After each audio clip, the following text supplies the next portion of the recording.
our competition prize tonight. I'll give you the details of how to enter in just a little while.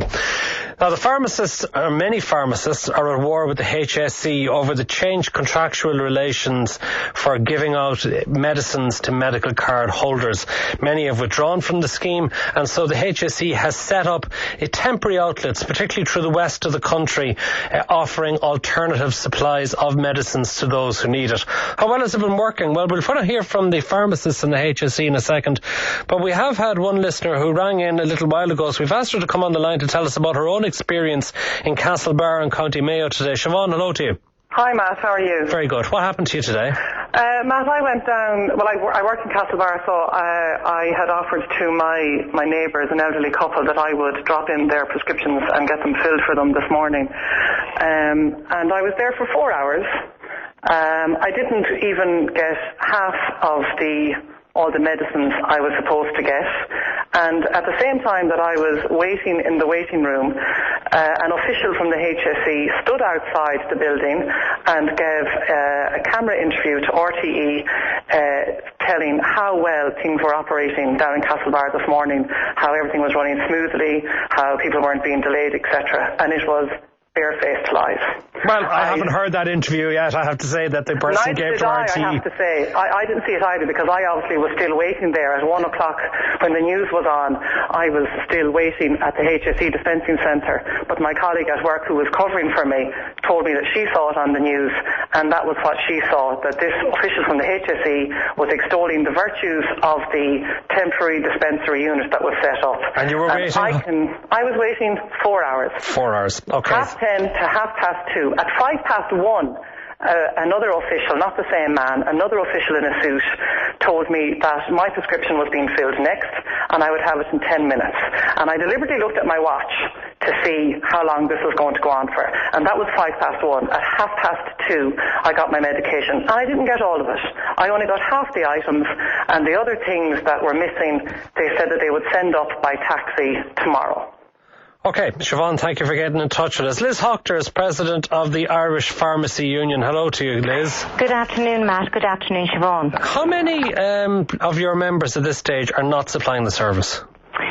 Matt, I think at this stage it is actually very difficult to be able to say that. I mean, clearly what has happened, though, is that pharmacists who gave notice to the HSE of their intention to withdraw from the community drug schemes, they gave 30 days notice at the end of June.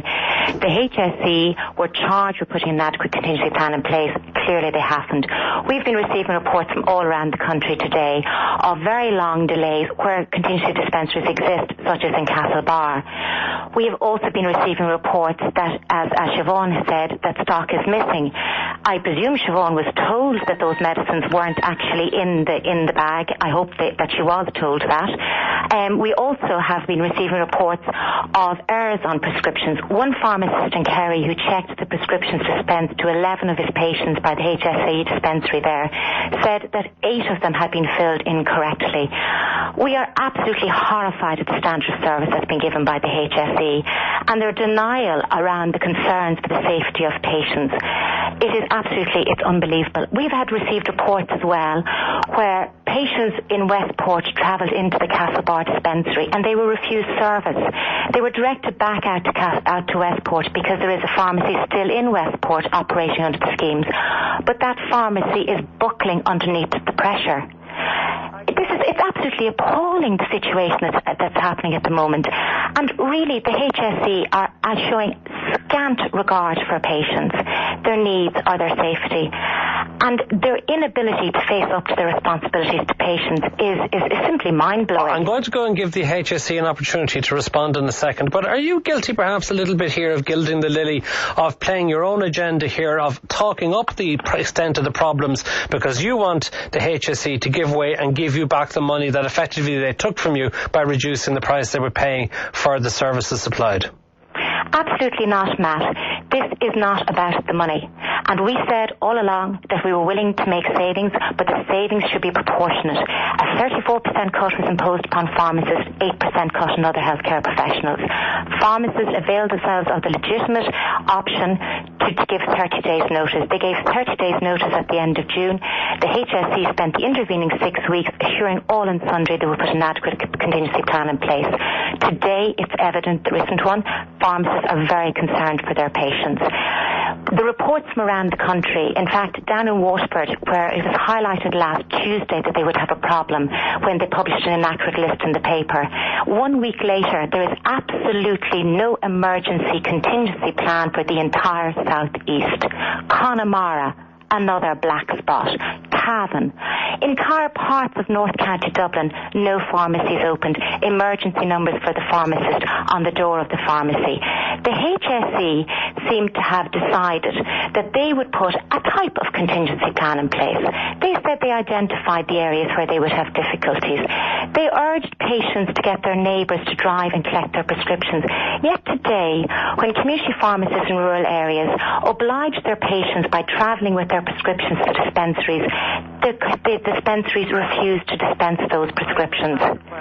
I mean, Matt, this is an appalling dereliction of duty. And in terms of regard for patients, it has just been abandoned. Okay, Liz Hoctor, we have your points. Thank you very much. And Matt, I hope I will have the opportunity to respond after the official from the HSE. Well, stay on the line. Paddy Burke is head of the HSE's Primary Care Reimbursement Service. Paddy, there's a long list of complaints have been made there against the way that you're operating this dispensary service. Can you provide any reassurance to our listeners that things have been done any better than the Irish Pharmacy Union alleges? Absolutely, Matt, I can, no problem. Good evening to you and your listeners. I'd like to assure people that Liz couldn't give the exact figures. I can assure people that 75% of pharmacists continue to provide services, and they have accepted commercial realities of the world we're living today. Now, a number of pharmacies have terminated their contracts, and they have targeted vulnerable people in small isolated areas in order to worry them to reverse a government decision. Liz says this is not about the money. This is about the money, nothing else. This is nothing to do with patient care, right? And there is, I think, to be absolutely frank, I think Liz has some nerve to talk about plans and scant regard for patient care.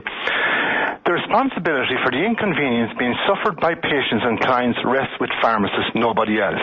They want to protect arrangements that are no longer viable, and this is about money. Let me give you one example.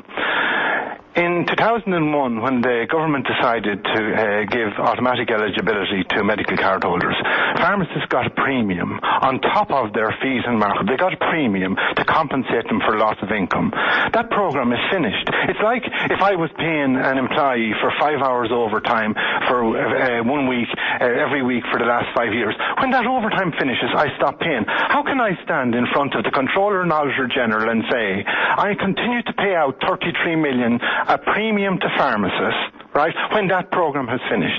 They have commercial arrangements with wholesalers, right? The commercial arrangements they have with wholesalers are such that our commercial wholesale margin is double what it is across Europe.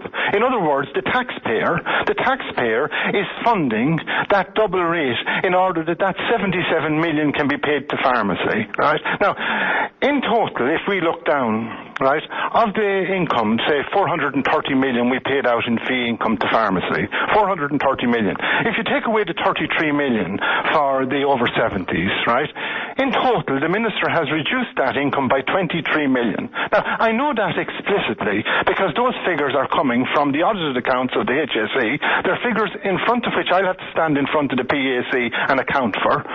They're down 23 million out of 397 million. There is no way anyone can manufacture that as being anything more than 6%.